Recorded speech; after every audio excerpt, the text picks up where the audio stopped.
Welcome to my podcast, All Things Agriculture. I'm your host, Eric Carey, and thank you for tuning in. On this podcast, get to know those who work in agriculture on a daily basis. Find out what they do, the challenges and opportunities they face, and what they think the future holds for agriculture. You'll also have a chance to hear what they do for fun when they aren't working hard to feed the world. If you're watching on YouTube, please consider subscribing to my channel and leaving a thumbs up and a comment below. If you prefer the audio version, you can listen for free on Spotify, Google Podcasts, Apple Podcasts, Breaker, Pocket Casts, and Radio Public. And if you'd like to get in contact with me, please email me at allthingsagr@gmail.com. Thank you and enjoy the episode.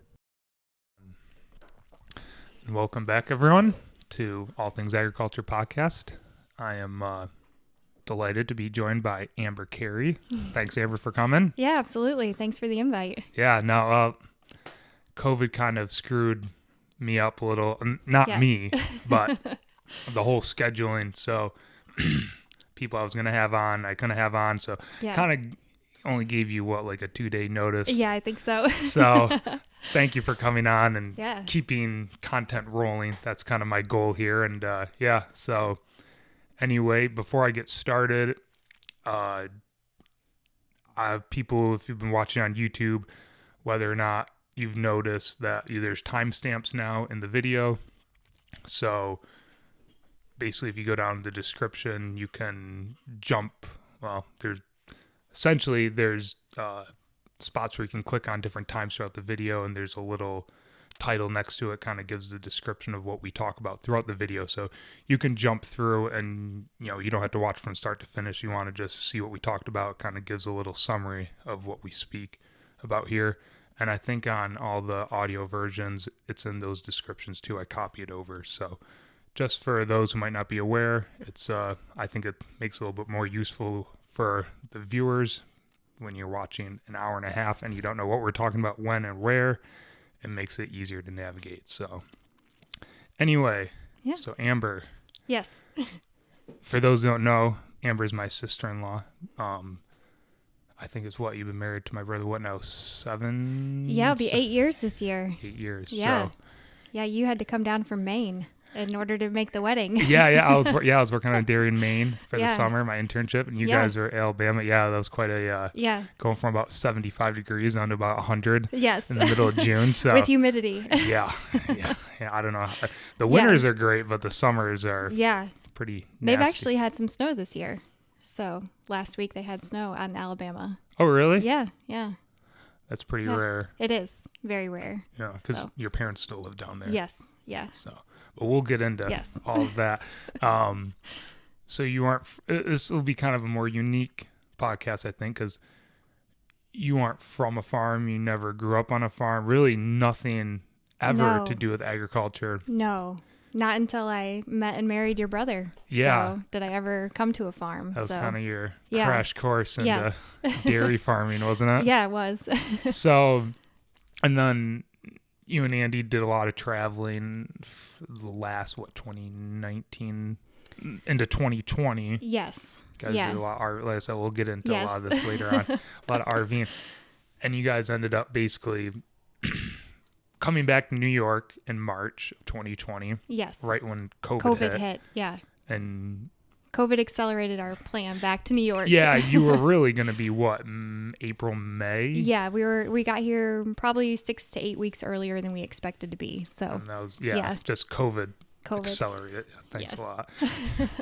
So, and you ended up basically hooking your RV up on the edge of my lawn. Yes. And you and Andy both were able to feed calves and help feed calves. So that was kind of your first real everyday exposure to working with animals. So I guess getting into that, I guess what did you think of, what's it like not coming from a farm, never doing any of that, and then suddenly you're kind of not really thrown into it, but you voluntarily. We didn't force you, but what was that? I guess if you look at it from when you started to when you ended, you did it spring, summer, into fall. Right. What was that? Was there any sort of eye-opening, like, oh, this is different, or you don't like it, or you did like it? What? I immediately loved it. Working with the animals was. It was great experience. First of all, getting out of the RV and moving around because we were stationary at that point, and then being able to work with the calves, especially seeing how they grew so quickly over a 2-month time frame. It was pretty amazing. But I just loved being out with the animals and actually taking care of them. So that was pretty nice. And I actually told Andy that if we had purchased a house that was closer to the farm, I would have asked your mom if she'd hire me. She probably would have. You probably could still help out if you wanted to. Yeah, it's quite especially in the wintertime, it's quite a drive. Yeah. But I'm sure spring, summer, and fall next year we'll come down occasionally and try to help out. Yeah. So, yeah. No, it was great help. I mean, it's one of those jobs where, it's I can help, my dad can help, but we're doing other stuff, especially once you get into crop work and all that. Yeah, you guys get busy. So it's those summer days where you found out you have 5 calves in a day, and it's crazy. And there's a lot of hand feeding and trying to get them to move and stand up. Yeah. So I guess, like, what was was there anything that really stood out to you that was just kind of like, I didn't know that, or that's, something? Everything. I think I had a thorough education this past year with working on the farm. And it's kind of nice having a good farm education, proper education, and not, listening to, I guess you would say, propaganda from people that are anti-farm. So it was nice learning the truth behind everything. And everything was new for me. And I just enjoyed learning how much they eat, when they start eating it, and actually when their stomachs start to develop, the 4 stomachs, is that right? Because they don't start out with that. They start out with essentially a monogastric, like a human stomach, and then as they get to that weaning 2 months age, the rumen begins to develop. I mean, all that was very interesting to me, because you grow up learning that cows have 4 stomachs, but you never learn that it wasn't there always to begin with. So it was all pretty educational. So, yeah. Yeah. And like you said, you're able to see, like you said, you can go on YouTube and type in stuff, and you'll see how awful animal agriculture is. Yeah. You can get some pretty hurtful things that aren't true. So, And I'm sure, I assume you probably saw over the summer how something happens to a calf gets sick, something you have no control over, right? And someone just comes and snaps a photo, and then they it's post over. It. They post it, and it's like, I didn't do anything wrong. It's just one, it's an anomaly. It's taken out of context. Yeah, exactly. I think that's the most frustrating thing about it. Yeah, and it's so many times where it's just someone takes a photo or a video of something, and then like you said, it's completely out of context, and it's it's like sometimes the cow or the calf will get themselves in crazy predicaments. Get it, you see them jump out of their pen and go running. Yeah, they run all over, and they're quick too. And they're strong. So, yes. Yeah. But so I guess would you ever do calves or anything like that? I mean, you and Andy do, you have a garden and all that. I guess, have you ever thought about raising animals? Yeah, we have thought about raising animals. And truth be told, I still have like a wandering spirit, if you will. I have a hard time sitting in one place for too long. And so that's the only reason I think that we might not ever do animal homesteading, but we definitely will do garden homesteading. So, so we'll get into my background later, I guess, but I've moved around a lot in my life, and I just, like to go and explore and travel. So animals sort of make you stay in one spot because you have to take care of them. So that would be the only reason why we wouldn't, but yeah. Yeah, that's for sure. You can't just up and leave and say, Yeah. take, here's some food and water. Take care of yourselves take for a care of couple of days. yourself. Yeah. Don't do No, anything stupid. Don't kill yourself. Yes, yeah. Don't overheat. Don't get too cold. Yeah. But and then what did you think of this summer? You got some exposure seeing the Angus and all that. The Angus calves? Yeah, the Angus calves were so much different than the Holstein calves. They were just so much shorter and, if you will, fatter.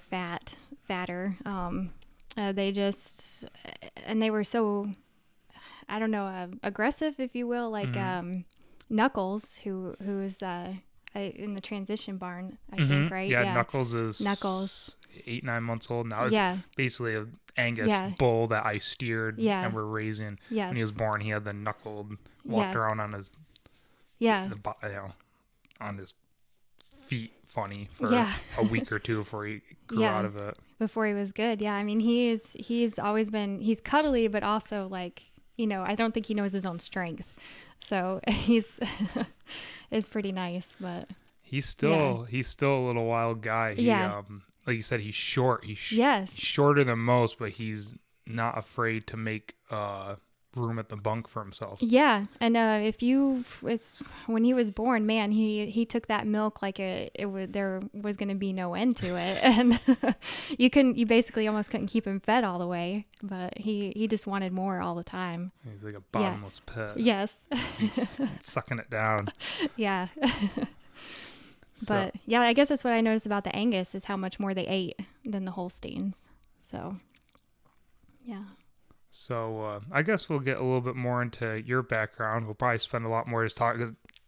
For those of you who don't know, Amber has an extremely interesting background. Really cool. So this will probably be more about a lot about just her, the story she has. So I guess go ahead and let's get started in your background there. You have a list. I have 2 sheets here, cheat sheets I made myself when Eric asked me to come on. But so my family's military. So I grew up as an Army brat. Well, first an Air Force brat and then an Army brat. So I was born in Japan when my parents were stationed in Misawa, and then took my first, I guess you will say, overseas flight when I was just a few months old, come back to the United States, and we lived in North Carolina after that, and then my father switched from Air Force to Army, and then we, subsequently moved around in the Army from there, and I've lived in, I guess you could say, 3 different countries and 6 different states. By the time you were... for college age. So 21, 22. Yeah. So it's been a great experience. So I've traveled a lot, obviously being a military brat, an Army brat, but I don't think I'd trade the experience really for anything. It's much different than growing up, stationary in the same house all your life, but it was nice exploring and seeing the world basically. So yeah, I mean, it's like you said, the whole you look at the background where Andy, our family and your family, it's like polar opposites. Right, yes. And it's my family doesn't sit still. No, even like you said, yes. And I think it's just you've grown up with it. Yeah. Is that what you think? Like you kind of said you can never quite sit in one place for too long. Even my parents, they are actually still living in the same city in Alabama, but they have actually just sold and purchased a new house. So even then, in the same place, you're still moving sometimes. So it's hard to stay in one place for too long. Just kind of a change of scenery. Yeah. But yeah. So what are the different countries and states, I guess, if you could list them all? Yeah, so I said I was born in Japan. I lived in Germany and then obviously the United States. So that's the 3 countries. I've lived in North Carolina, Kentucky, Tennessee. I guess that's 7 states, actually. Louisiana, Connecticut, Alabama, and New York. Is that, yeah. So that's a lot of states. Yeah. Mostly in the Southeast. Is that mostly just where bases are, or did your father have control over where he went, or is this basically the government telling you? So I believe how it works is you have an MO, which is your job title, which is, how your job is designated. And those jobs go to certain, in the Army, they're called posts. And then the Air Force are called base. So you have certain posts where your job description will be located, and you'll move around from those different posts. So that's why we mostly stayed in the Southeast, is for my jobs. My dad's job title, he was a Black Hawk pilot. So we were mostly in Alabama, Fort Rucker, Alabama, Clarksville, Tennessee, and then of course in Germany. So yeah. So what was, I guess, when you were born in Japan, Mm-hmm. how long were you, because you said your parents came back to the United States, how long were you in the U.S. before you shipped to Germany?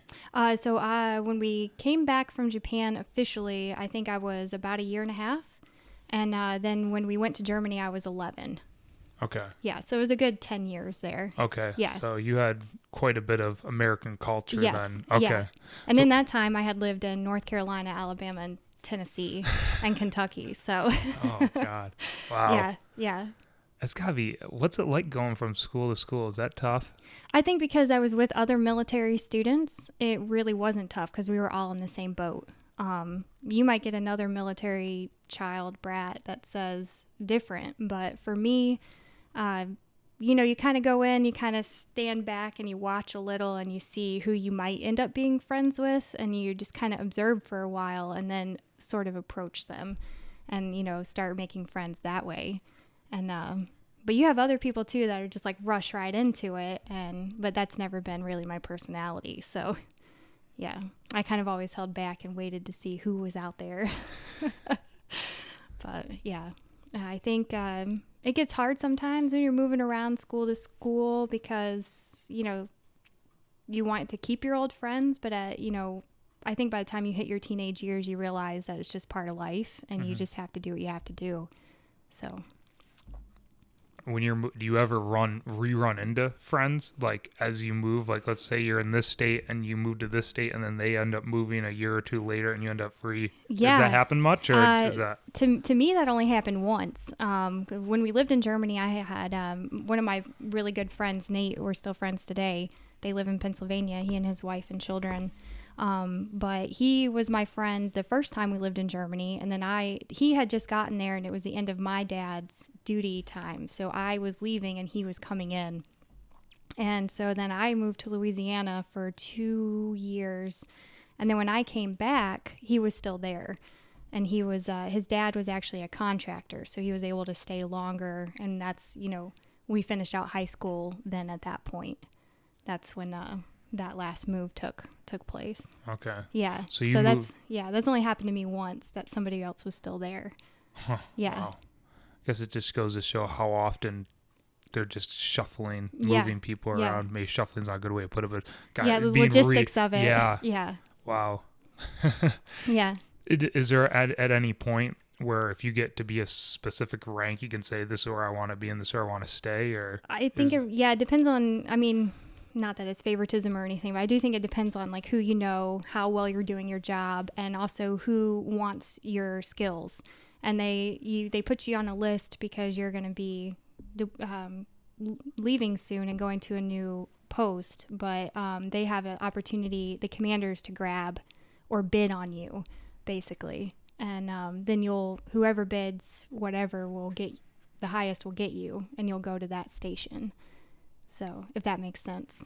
So yeah, no, yeah, yeah, okay, yeah, wow, huh? I didn't know that. Yeah, so yeah, because you could have some members that maybe aren't timely or don't have good reports, and so a lot they might not get their first choice, and they're because you have to work hard to get the good score to try to and sometimes it just depends too on where there's availability. Moving to Louisiana was not my parents' choice at all, but that's where we ended up because that's where they needed somebody.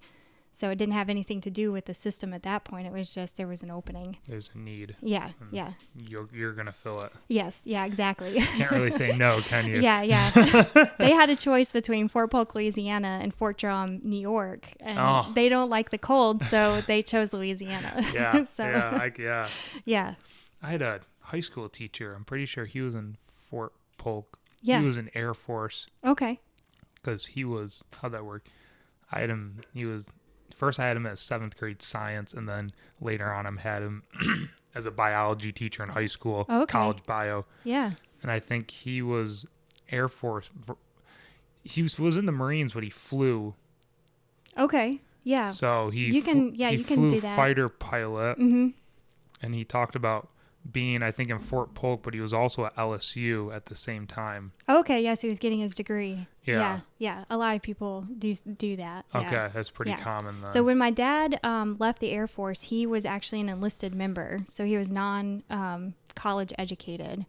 And so when he joined the Army, they gave him the opportunity to earn an aeronautics degree so he could become a pilot. And so then that put him from enlisted to a chief warrant officer. So he wasn't an officer. He was sort of in between both because he earned his degree after he had joined. So he was able to make that jump. So he's above an enlisted but below Yes. An officer. Officer. Yeah. Okay, chief warrant. Yeah. Chief warrant officer, yeah. Are there ranks within that? There's 5 of them. Okay. So chief warrant officer, I think 1 to 5. Okay. And there are very few 5s around. The higher you get, the less there are of that position. So okay. Yeah. Is there any way to jump from chief warrant officer 5 into like an officer, like at all? Or yeah, I don't know I don't think so. Okay. I think you can be a chief warrant officer 5th rank, and then you would get bigger responsibilities. So you would be I feel like you'd be in charge of more operation instead of just maybe a smaller operation that you had prior. Because you can be the highest. You can be sergeant major, and then there's sergeant major of, the Army. So you can, even though you're still that same rank, you can still move up and do more responsibility. Yeah. So. Yeah. There's a lot to it. Yeah. Josh might even be able to give you some more information on that kind of stuff. But I didn't think about so, yeah. Josh would be a good one to have on. Yeah. I mean, that's how I think it was when I was growing up. I don't know if it's still that way. It's been a little while. Because you'd almost think yeah. If you get to be chief warrant officer 3, 4, 5, you're almost like ahead of a lieutenant. Well, yeah. So do you outrank I guess I them? should say they're not below the officers, but they kind of, if you will, it's tiered. So you have enlisted, and then chief warrant officers, and then officers will start here. So a lieutenant is going to be less than, say, what my father was when my father might have been equivalent, I think, to a major at that point. He retired as a CW4. So. Oh, wow. Yeah. Yeah. So he's retired now from the military. He is. Yeah. I think it was 32 years that he had in total. Wow. Yeah. So. Yeah. I remember when I saw him, I think it was at your guys' wedding. Yeah. We went out the night before and got a beer or something, and he was talking about how that worked. He was picking guys up at the bottom of slopes, and he would take them up in the blacktop, and they would jump out and ski down. Yeah. And he said he just did that. It was just a loop all day. It was yeah. Fly a blackhawk around. Yeah. It's amazing. Yeah. So, and even you were involved some with the military yourself, weren't you? Yes, I tried to join the Marines. That was actually when I was 18, I wanted to join the Army, and my parents discouraged me from doing so. They said it wasn't the best opportunity for young enlisted women. So I said, okay, and I went for my college degree, and I ended up with an undergrad in elementary education. And, then I started my master's in human relations and business, and was like, this just isn't, what I really want to do. So I said, I'm going to go sign up for the Marines. And because I had my college degree and was almost done with my master's, I was able to go to officer candidate school. And then I almost made it. I didn't finish, but that's because I actually, on the last hike that we did, or ruck, I pulled out my hips, because the pack sort of was a little too heavy for my body structure, unfortunately. So I was medically discharged at that point. So, yeah, I tried, but I didn't make it. You got that's Yeah, the female attrition rate for officer candidate school for the Marines is really high. So I think my class started out with 66 and then graduated, I believe it was 18 or 19. Wow. Yeah. It's tough. Very tough. Yeah. It was a wonderful experience, though. I mean, I'll never forget it. So it was good learning experience. A lot of good skills you can learn. Yeah. And just knowing how far you can push your body and knowing what you can do and knowing that you can make it, even if it's a little rough or you're hurting a little, you can still get through it. So it's a lot of mental, isn't it? Your body can go a lot farther than your mind. It's your mind that really holds you back. It is, yeah, because you start telling yourself you can't do it, then you won't. So it really is a state of mind. So yeah, wow, so you were essentially there. If you hadn't been injured, you would have it would have kind of changed the whole trajectory of what you would have done then. Yeah, I mean, when I first left, I was really, upset. I'll say, I think I was even depressed because this is what I wanted to do, and it was almost my last chance because I was 25 at that point, and you're starting to get too old to keep going or trying again. But I learned very quickly that it was actually a blessing because, otherwise I wouldn't have met your brother. So I kind of see like how my life, even though what I wanted didn't work out, something else better happened. So that was good. What do they say? When a door closes, another one opens. Yes. Right? Yeah. And that's exactly what happened. As hard as it is at that time. Yeah. What do you think if you were to have gone on, what would you have gone into, you think? As an officer, or can you don't really want to get into when that? When you're in the Marines, you are a Marine first and foremost, they say. So you don't really get to like the better candidates. I did struggle with like the school aspect of it. I had a hard time keeping up with my studies because I was so fatigued. But the people that did much better in that could probably kind of pick. The top tier could almost pick what opening they wanted for a career choice. And everyone else just kind of gets assigned to what they're supposed to do. So, but I would have liked to have tried to pursue like public relations. So, because that's what my master's is in human relations and business. So I kind of like to try to promote what I'm doing or what I believe in. So, yeah. So instead you became a teacher after that then? Yes. Yeah. I went back to teaching. I went back to teaching. You use those military Marine. Yeah, I did on a couple of my students. Yeah, I did. Like I had an 8th grade class that could not figure out how to walk quietly in the hallway. And I was, so I took them in the hallway and they had to practice. They had to be quiet and walk in a line. So, a couple of times you just have to learn how to do things. So I wasn't too tough on them though, but that Marine stare.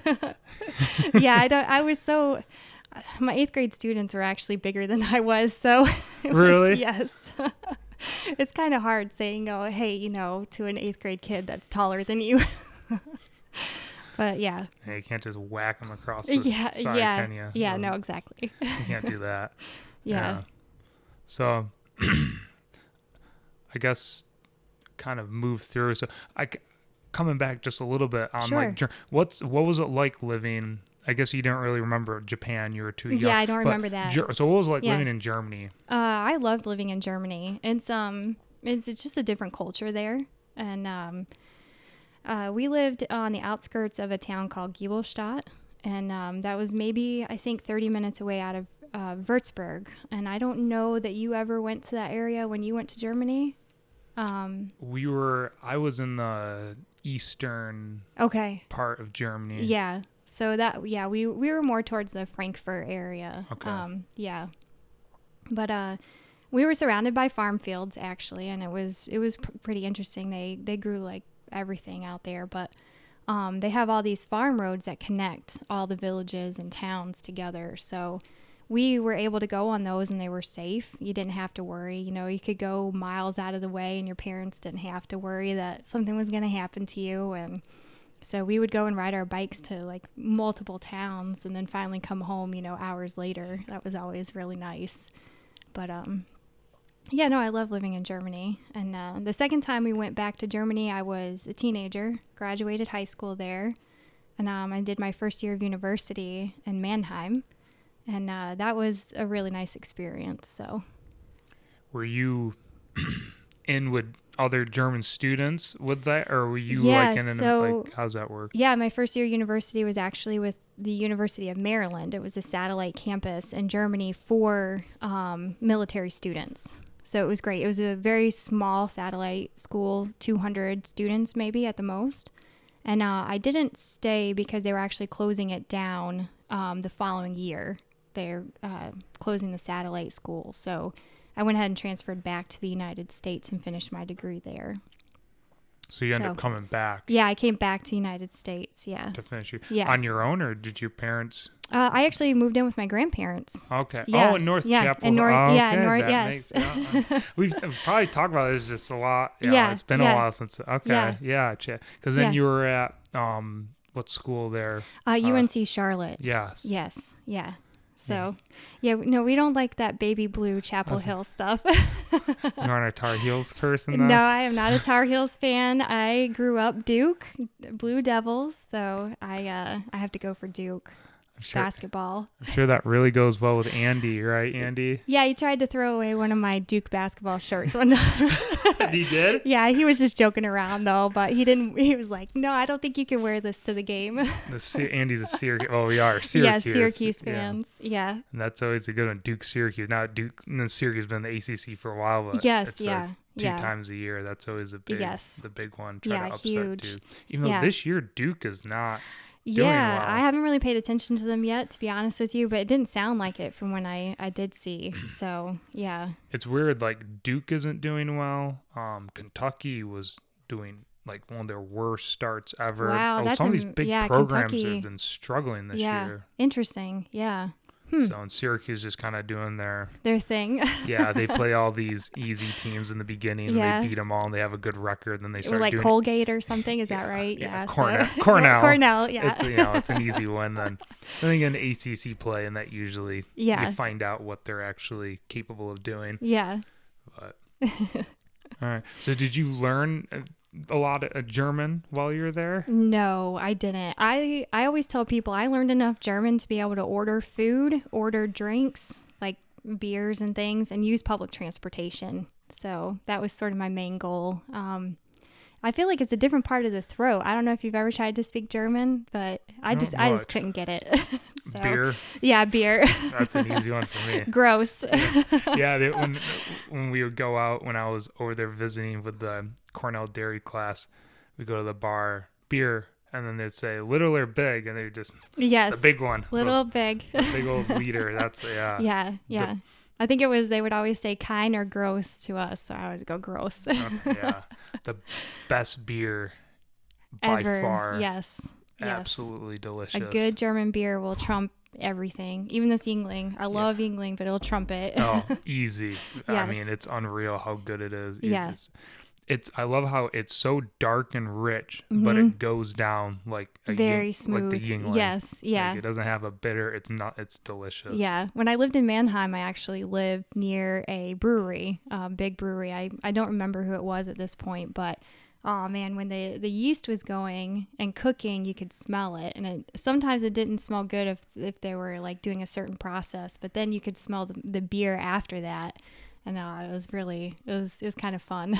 So that's what's kind of cool about, at least when I was there and seeing it. Yeah, is how it's, you have all these still like the small town. Yes, yeah. Everything is its own little town. It's just all connected to everything. You don't have the huge, Walmarts and stuff. Yeah, it's just the, little villages. Like you said, you can walk down the street and you don't feel like it's weird people out and about. I'm sure in cities and stuff, but it's a different culture. That's for sure. It is. And then they walk everywhere. I mean, if you're just going somewhere in town, there's no reason for you to drive. So you just walk up with your little, push cart on wheels, and you just do what you got to do. So grocery shop or go to the bakery or whatever. So I remember how when we were over there, the roads are just so much smaller. They're very narrow. Yeah. We took the bus to go to a farm. We went to this little farm. They had 2 robots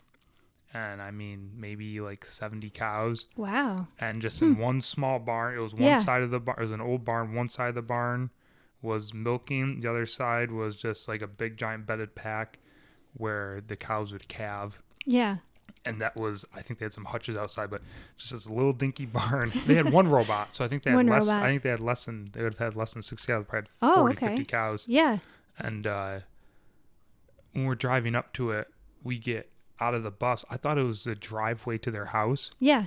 Well, there was like someone trying to come the opposite way, and it's like a lot of one-way roads. Yeah, and we're you got to move over to let them through. It's really tight. Yeah, and I'm walking down a road. Yeah. I'm like, why is this person driving towards me? I thought it was just a walkway, and it was actually a road we were walking down. We had to get out of his way. It's like, wow, blows your mind. Yeah, it does. But that's why they have those small, quick cars, like the Golf and things like that, the Volkswagen Golf. So they can just move out of the way really quick and then get back out.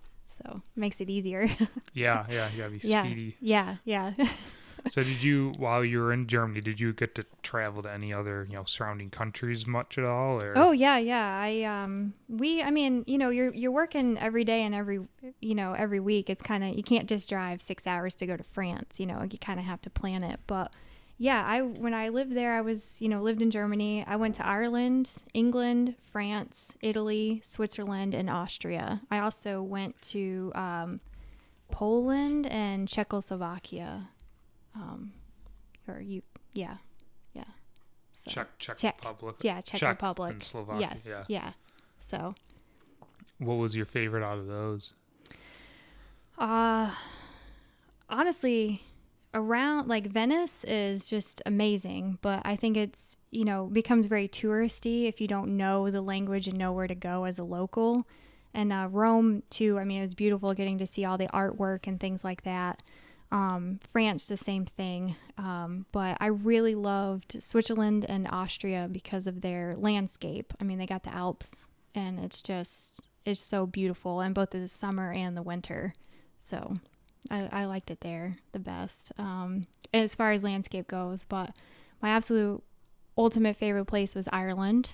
And it's probably because I have a little heritage there. So, and it was just wonderful going to Ireland. So. You want to try to go back, don't you? Yeah. Andy and I are hoping to go back in a couple years. We're thinking, whenever COVID settles down and stuff, trying to plan it. But we want to go to Ireland and Germany. I want to show them where I used to live. And we're thinking possibly Scotland while we're there. So take like 2 or 3 weeks and see everything. Yeah, you might as well. Yeah. You just hop up north of Ireland. Yeah, just get out. Yeah. Yeah. And I've never been to Scotland, so that'd be really, really nice for me to be able to see something I've never seen before. So. You gotta go there in like July, don't you? Yeah, Scotland's pretty nasty weather, isn't it? I think so, yeah. A lot of sweaters and rain. That's what I've heard. I don't know. Yeah, and the nice part of you ever watch golf where they do, maybe is St. Andrews in Scotland? Oh, I don't know the answer to that. Not really. I might be wrong, but I think that golf course, it's PGA, it's one of the, you have like the U.S. Open, there's a PGA championship, I think there's 4 like championship cups, Masters, U.S. Open, PGA championship, and then there's one at St. Andrews. I think that one's in Scotland, and they're there in the middle of summer. Yeah. And there's sometimes the wind is like, I believe it. It's like hurricane force winds that they're trying to play in. Oh my and gosh. It's crazy. Yeah. Yeah, no, I believe it. Yeah. But yeah, so I guess Ireland was my favorite, but as far as like the landscape and stuff, the Austria and Switzerland were pretty fantastic. So it's that stereotypical green rolling hills with mountains in the back. Yes. Yeah. Things you would see in The Sound of Music. So, like that. Yeah, the movie. But yeah. How that easy kind of. was it to travel? And did you guys fly or did you drive, or what was the main way you got around? Yeah, so whenever we went into Würzburg, I would either be on my school bus actually that came out that far to pick us up, and then or my parents would drive. In Germany, you cannot drive until you're 18 years of age. So I never had the ability to drive there. And when I was in the city already, I would use public transportation. So you could just go down and get on a bus, or if you hit the center city, you could take a train.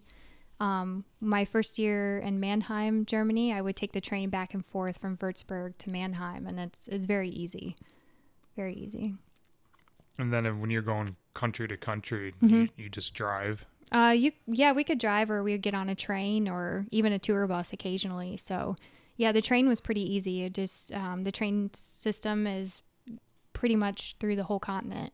So it was pretty easy to figure out. And in terms of like customs and stuff per country, it's pretty like, it's pretty, I guess if you're an EU person, it's just, you don't need a passport, right? If you're a citizen of one of the EU countries. Right, yeah. So you had to, obviously, you're a US I citizen. had my passport on me all the time. Yeah. That and my military ID. Because if I got in trouble somehow, which some teenagers did, you could always be taken to the nearest base or post, or also the American embassy. If you had your paperwork and, could prove you're American, they'd help you and figure it out. But you still had to abide by whatever the local laws were, or you could get in trouble. So it's not exactly a get out of jail free card. No, definitely not. Like if you did something that required, say, 30 days probation, you would have to stay in the city for 30 days. You'd have to abide by that unless you could prove somehow, or the embassy could go on your behalf saying that you were a good person and you weren't a flight risk or whatever. So I did know one person that had to do that. So, really? Yes, yeah. No, they just weren't the smartest person on the planet, but kids will be kids sometimes. Yeah. Yeah. So I guess coming more recently now with your RV. Yes. So what was, I guess, you and Andy were living in Alabama. We were. You were married. Yes. Alabama, New York, Alabama. Yes. Kind of going with that theme of moving. Moving. And then what made you? Well, honestly, we moved down there to be closer to my parents. And we were also thinking of finding different jobs. And that just wasn't, the job aspect wasn't working out. It was very difficult to break into a government contract workforce. Because you were in Huntsville, very government oriented in Huntsville. NASA. Yeah, NASA, the FBI has new quarters down there. They're actually building, I think, a new aerospace program down there. I just read on the news recently. So there's a lot of government positions, but you really have to be, it's hard to break into that. And so we were like, well, do we stay here even though we can't find what we're looking for, or do we go back to New York, or do we move somewhere else? And then the idea, actually my mother brought it to our attention. She was like, hey, why don't you full-time RV? Because you can work remotely from the jobs that you still have in New York. So we, I guess we should preface that. We were still working remotely. Yeah, the entire time. For real company in Syracuse. Yes, yeah. And that's the job Andy had since he graduated from Lemoyne. Yes, yeah. And I've been there now, I think 7 years this year. Yeah, it's gone by pretty quick, but yeah. So my mom, she brought up the idea, and Andy and her are like, what? We're a full-time RV, and then we just kept thinking about it, and we're like, yeah, this is a great idea. This is wonderful. So we kind of did it quickly. We bought. I think it was in November we bought a truck that could carry the RV, pull the RV, and in December we bought the RV. January we put the house on the market. This was in Huntsville. In 18. November, December 2018. Yes, November, December 2018. January 2019 we put the house on the market. It sold and finalized February 19, and we hit the road the last day of February. So we were gone, and we traveled. I was actually just looking at the Excel today. We traveled for 13 months, almost exactly. We were going around the United States. So I guess give a little synopsis of what, Yeah. where you went. I mean, you have a really cool book and stuff. Yeah, we there's do. a lot I should you could have. go into. Yeah, I should have looked at that. Well, we did 26 states. We did 12,500 trailer miles. So the trailer, that's how many miles we put on the trailer, and it's a travel trailer, 33 feet. If anyone knows travel trailers, and we did 25,000 truck miles. So we kind of just started in Alabama, worked our way up through Kentucky, back to New York because we came to see you guys and the family for Easter. Mm-hmm. And then we just like beelined it out to South Dakota and then worked our way out west from there. Went to Washington State and then came down through Montana and then kind of zigzagged through Utah and Colorado and to Nevada and then California, and then circled back around down to New Mexico, Arizona and New Mexico, and hit Texas, and then came back through to Alabama. So it was a good trip. Well, I guess it'd probably be hard to say, but what was your favorite, if you have a spot that you would say you need to see? Montana. Montana. Yeah, that one's not hard for me at all. I love Montana. I think it's pretty harsh in the winters unless you're a skier, which I think I've heard on your podcast before. I'd love to go to Montana to ski. But it was just so beautiful when we were there. I think it was actually June and July that we were in Montana for a portion of each month. And in different sections, we got to see Glacier National Park. And then we were also in Helena, Montana, which is more city-ish than I would have liked, but it was good to get to see it and experience it. And then we were in the southwest portion of Montana, which was my absolute favorite area. It's just nothing but trees and green and hiking and swimming galore. So, yeah. If you're outdoors. For outdoors, yes. It's a big, that was a big place. People. Yes, yeah. It's pretty cheap to live out there too. I mean, in terms of like buying, like you can buy a lot of land and a really nice house for pretty cheap, can't you? Compared to I think in the Montana area, when you start hitting Idaho, I think it starts getting more expensive if you want land because you have to irrigate it, so you have to spend all the special money on special equipment. So, yeah, it gets more expensive in that type of area, I guess. Yeah, so you were Montana in, summer. It was nice, comfortable weather. Oh, yeah. But then what happened is you headed down towards Utah and all that. It was like hot.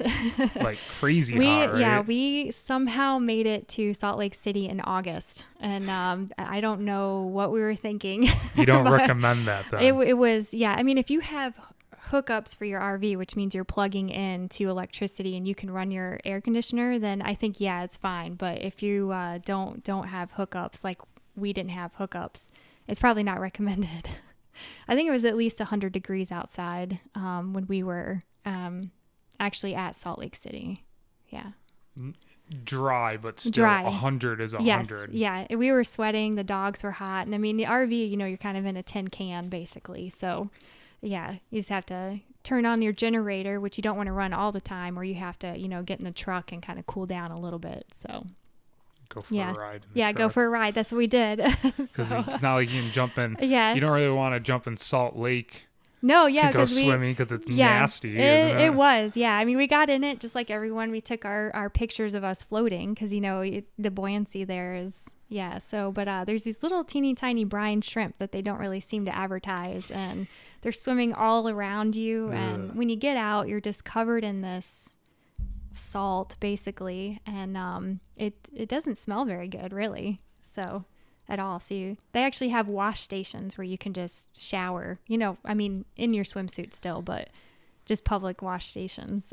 Because there's the salinity levels higher than like the ocean, isn't it? Yes. Yeah. So like the stuff that is able to live in that. Yeah. Got to be some I think those are the only stuff. things. Yeah. So that and the birds that come in and eat them, I guess. Oh. But I mean, directly to the west of that is the salt.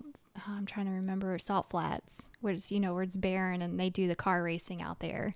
Okay. Yeah, we weren't able to go see that. It was in the wrong direction, but that's directly west of it. So. And you hit Death Valley. Was it Mm-hmm. in the summer or was that in fall when you hit Death Valley? Yeah, no, that was in the fall. So that was a blessing. It wasn't too hot during that time.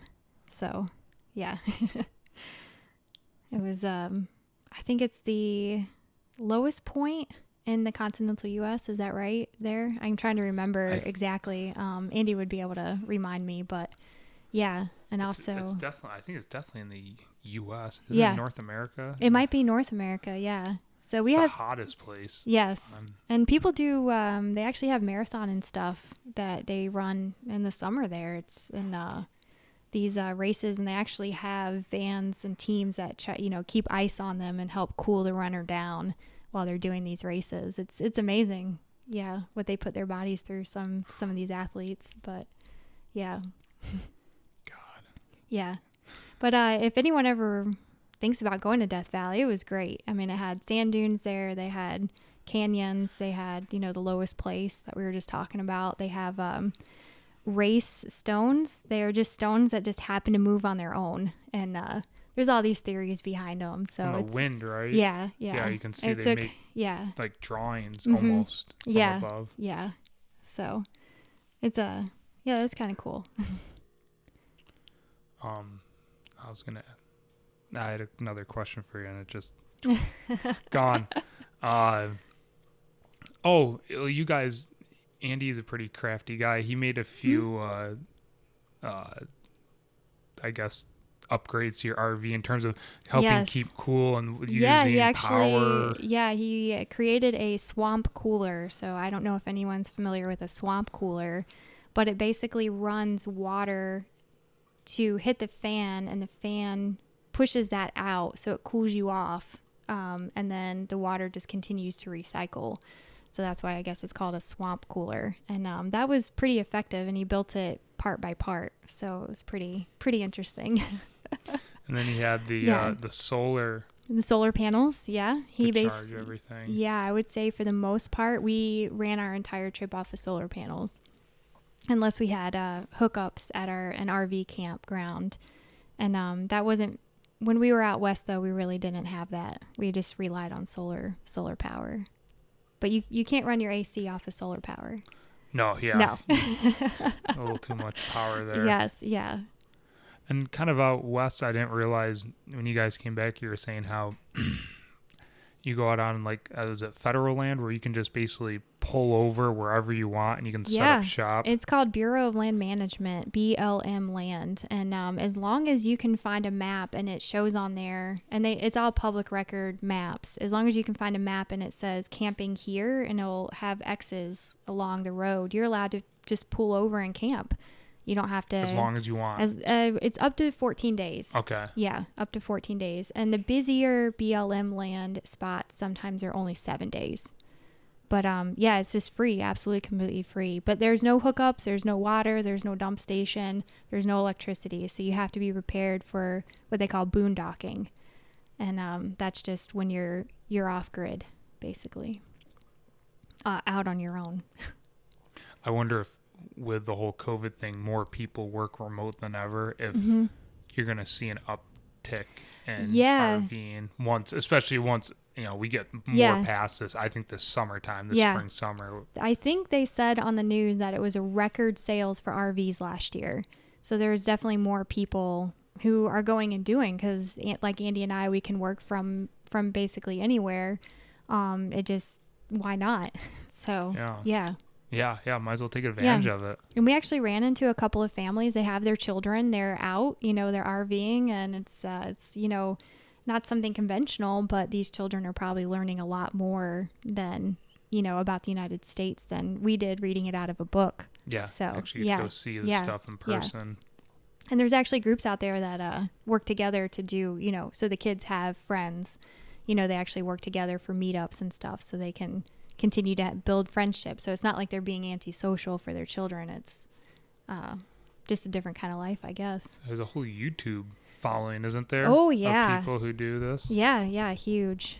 You could look up two of the ones that we watch, Keep Your Daydream, and they take their children out, and I think they've been on the road now 5 or 6 years, and one child is in college now. Another child is in private high school because he wants to join the Air Force. And so they still have one child at home with them.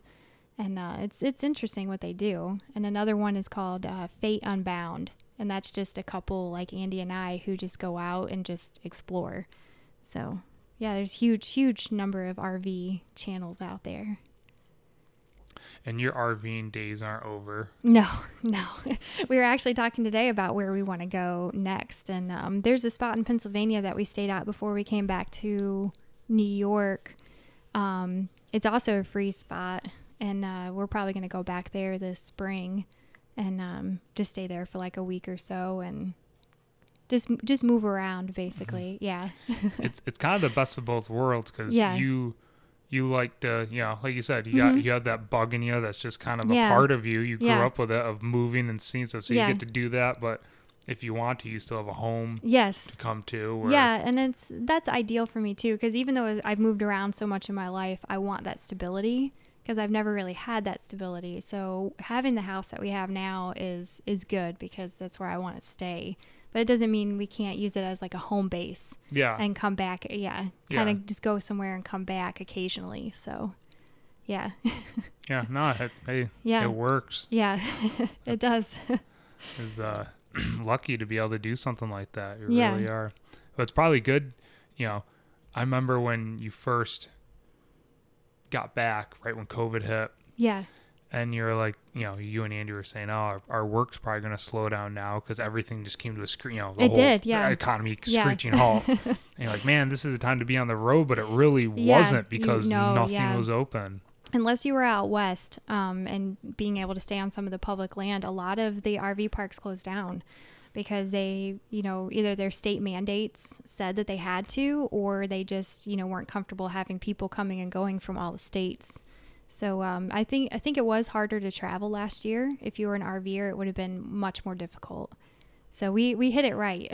You couldn't have really planned it any better. No, I don't think so. And then it was fun having you live next door. As long as you didn't mind us right outside the house. No. Honestly, I didn't even, you just kind of blended in after a while. I didn't even know you're there. It become fun to, have our taco night once in every couple weeks. That was always fun.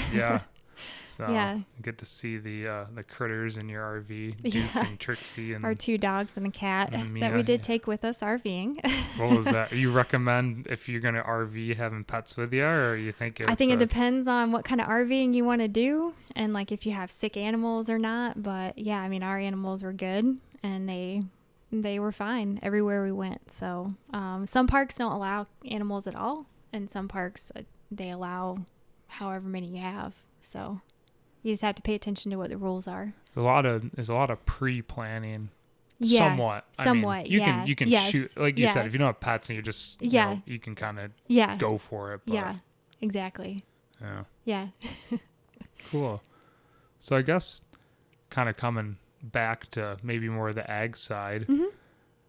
I guess the question of what would you do if you weren't farming doesn't really apply to you, but I guess if you had a job, a dream job or something, what would that be? You ever thought about a dream job? Yeah, I guess it's kind of a weird way to put it. Like, just like if you weren't working, not that you don't like what you're doing, but just, if you were able to pick and choose, say, I want to do this for the rest of my life, what would you ever thought about that? I honestly would probably work for like the National Forest programs and probably be a forest ranger or some kind of guide for the national parks, because I would be able to be out and about but also educate people on the landscape and the region, and I also wouldn't be sitting behind a desk. So I'd probably be like a forest ranger. Was that did you before you RV'd, would you have said that, or do you think RVing kind of I just always loved being outside. I can't stand being cooped up for too long. So I'd probably say yes. Because when I first moved to Alabama, being an adult moving to Alabama, I actually was trying to look into that, but you have to have a specific degree in order to do it. Okay. So, so I wasn't able to apply. So, yeah. And then I guess from seeing what you know about agriculture now, what do you think is something that the public should know, like about? Oh, I guess a cool thing. This is something else I want to ask you. The A2 milk. Yes, A2 milk. So you're lactose intolerant. Yes. Yeah. And you've always had just, you consumed dairy, but it always was, didn't settle right. So I switched to lactose-free milk. Go and ahead. Then last, I think it was summer, you told me about A2 milk at a local dairy. So I went and grabbed it. And I've been drinking it ever since. I've had no problems with milk at all. And it's A2 instead of A1 or A1 plus A2. So yeah. It's kind of, for those who don't know much about it, it's your best just probably Googling it. It's, it's basically A2 milk and A1 milk. It's all the same. It's, if you have a glass of A2 milk and a glass of A1 milk, it's literally, there's no difference. It just comes down to the, I think the protein, I think. Yeah, I think it's a beta casein, something like that. Don't quote me, but it's, it's essentially... I drink milk again because I'm drinking the A2 milk. So, I mean, it's been wonderful. And I have had such a good success with it that I actually told my sister and my mother, who also have lactose intolerance. And they both bought it. And I haven't heard anything bad yet, but I haven't really checked in yet either because that was just last week. So I'll hear from them if they're doing well. Yeah. And because you've been drinking it now for 6 months. It's been like 6 months and I've had no issues. So...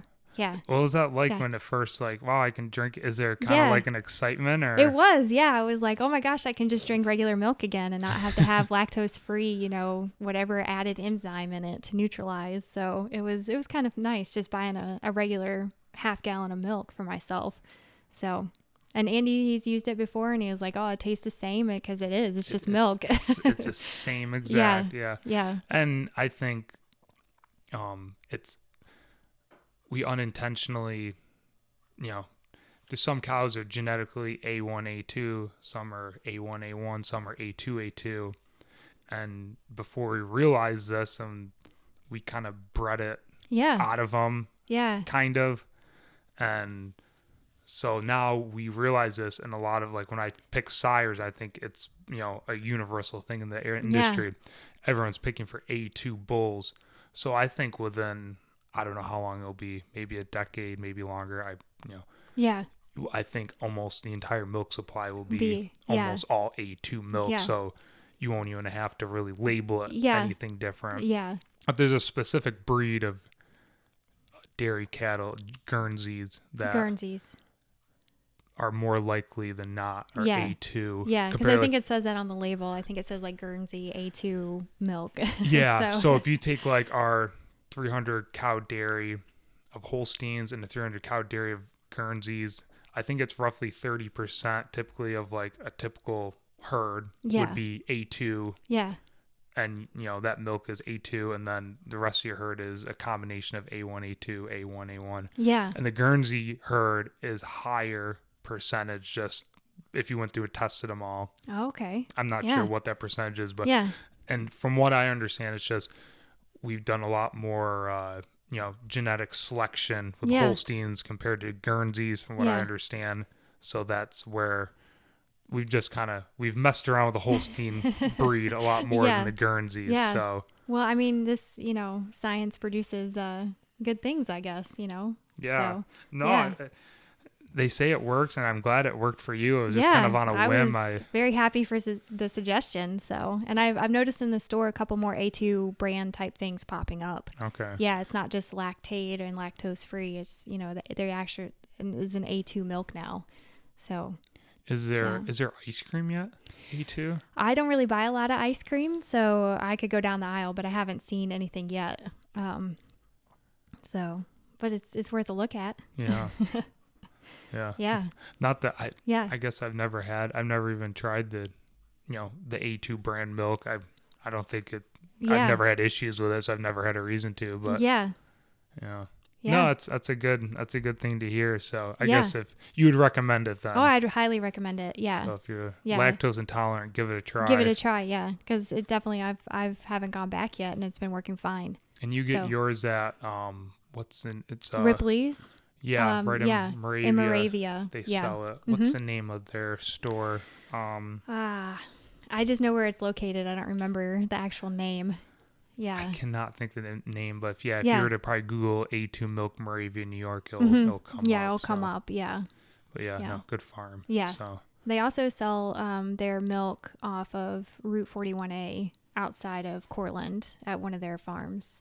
Oh, they do? Yeah, you can stop in and buy some there too. Okay. Yeah. So. Yeah. No. Yeah. Yeah. Cool. So yeah, I guess that popped in my head suddenly, so I wanted to bring that up. But I guess if you had anything, for the public, if you had to tell them just from what you've seen, working with the calves, what do you think is something that the public might look at farms and not quite understand, and maybe if you could kind of. Well, I think it's good to keep educating the public about the truth of farming. So when you guys have your farm city days, whenever those are open, go to your local farm and see what they actually do and see how it works. Because just because you read something or see it on TV doesn't make it true.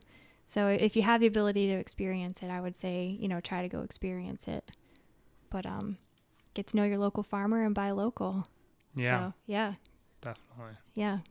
So, you know where it comes from. Yes. That's a lot of it, the whole local. Oh, it is. Yeah, thing. absolutely. I mean, we're buying a butchered pig, but we're buying a half pig because we know the people who raise the pig. So, we're comfortable with them. We're comfortable with how they do everything. So you just get to know your local people, and you can get some pretty good stuff and learn about it. So. And you help them stay in business and continue to grow. Yeah. Yeah. So. Yeah. Yeah. Well, is there anything else you'd like to talk about? I kind of hit everything. Yeah, I think so. I mean, if you have any other questions, as far as agriculture goes, I'm absolutely in love with it. I love working with the calves. I love even working with the transition cows, and then also the bigger cows. They're a little more intimidating because they're so large, but as long as one of you guys are with me, I was good. Yeah, you can be, especially like, I always said when you check for calves that, beware, because if there is a calf, sometimes the mother can get a little I never went in the pen unless, somebody else was there with me. So just in case. Yeah, they can be, you never know, you're in there and you turn around and they're right, they aren't happy. Typically 99% of the time, right, no issue. But you get that one that she doesn't like. I've had it. She charges at you. Yeah. And she's just not gotta look out. and she's just defending her calf. But it's as big as they are, they move really fast. Yeah, and they're extremely powerful. Yes. Yeah. So, yeah. But, forced to be reckoned with. Yeah. They can be cute and cuddly, but even some of those 2-month-old, 1-month-old they calves, were strong. They were really strong. They can throw. I've had them. I wrestle them to the ground. They get out or something. You try to stop them, and they'll drag you along. Yes. Drag you along the ground. So. Yeah, I remember we were trying to catch one, and it took 2 of us to get it back in because it was so quick. It was just you had to kind of corral it, and. She was fast, so yeah, quick on their feet. Yeah. But anyway, well, like I said, thank you, Amber, for coming on, and absolutely. It's like I said, short notice, and you did a great job. Thanks. Yeah, thank you for having me. Yeah, and I guess if you have any questions about A2 milk or anything, people watching, I guess. You can look up your Ripley's there in Moravia. Like I said, I cannot think of the name of the store. I can't remember the name of the store. But look into that. And I guess I'll see everyone in the next episode.